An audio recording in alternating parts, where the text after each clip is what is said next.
This is what I call my trade management strategy for this particular type of a trade. Now, the nice thing is at the open, there is tremendous potential, and we get very strong moves, and that's why I like to trade the open. So let's take a look here, and I've recorded for you what actually happens at the open.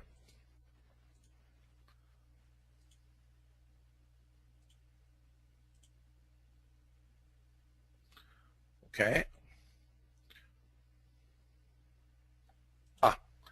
All right. The nice thing is we've hit our first target. Okay. Now, as a trader, I know that I've hit this target, and I'm happy now, but I still have a number of contracts outstanding, and my stop is down here at 1180. So I want you to know that I don't fall asleep at the wheel. I keep a very close eye, and I use the profile to help me. Am I either going to continue in this trade, or is something going to happen that is going to cause me to bail out? And what I'm going to look for is what is going to happen at this point. Are we going to hesitate? And how much are we going to hesitate in terms of the drive to the upside? If we start to fall back, I might actually make a decision to take out the remaining 7 contracts that I have in this trade, and at least I'll have something, not much, but I'll get something if the market begins to hesitate. So even though I have a plan and I have a target, and I went through a lot of effort to establish my targets, as a trader, you have to be very, very flexible, and you always continually have to be using your judgment. All right. Now, we are going to continue on and see what happens. All right. This is good news for me. Now watch that open drive. What a beautiful open drive. How bullish can you get? Look at that. All right. We're starting to stall a little bit, but not enough for me to worry. And remember now, where's my stop? My stop is back up here at the first target. So I'm still comfortable, and I'm able to develop the stamina to stay in the trade. I'm still in really a winning trade. Now, notice what happens.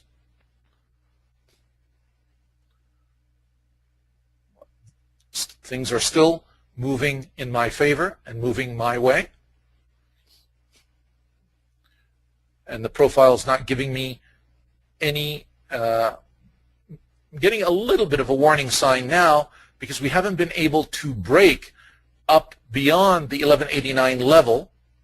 But since I am still in a winning position, I am willing to stay with it because nothing terribly bearish has occurred yet, and besides, it hasn't taken out my stop.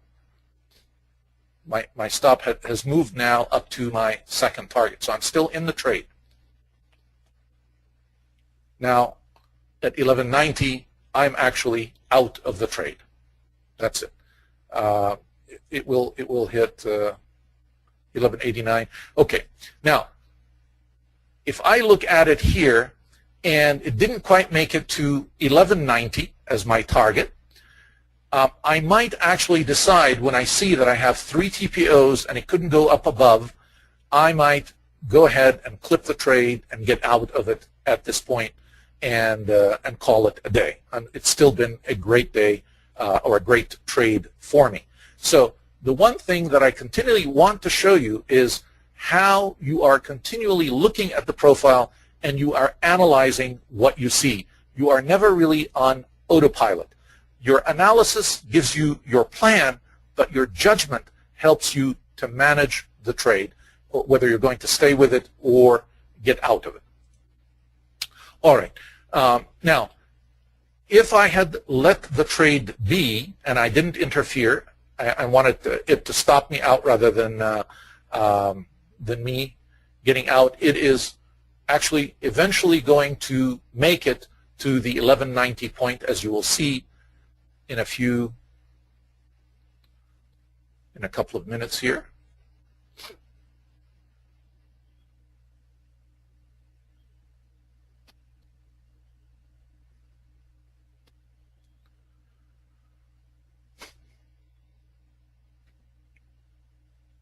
All right.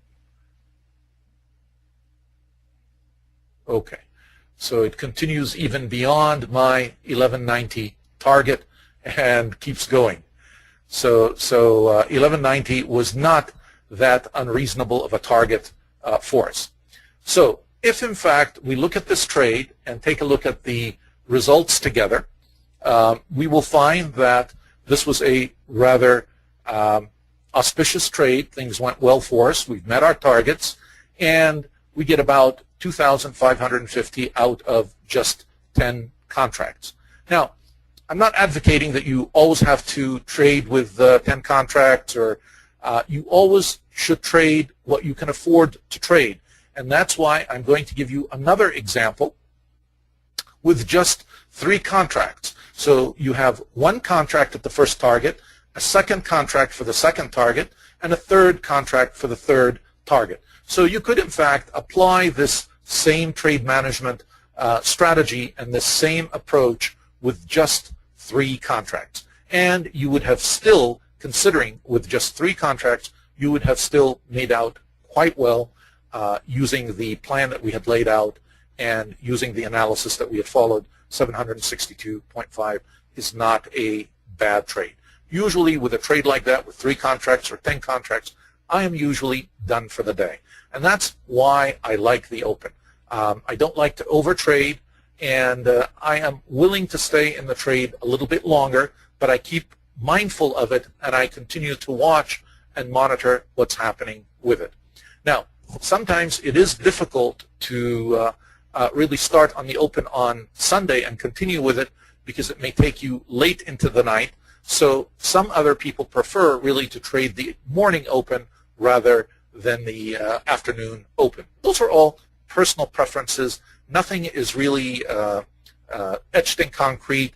The key thing is these very same concepts that we've just looked at and applied will work for you regardless of the point or the time that you choose to initiate your particular trade.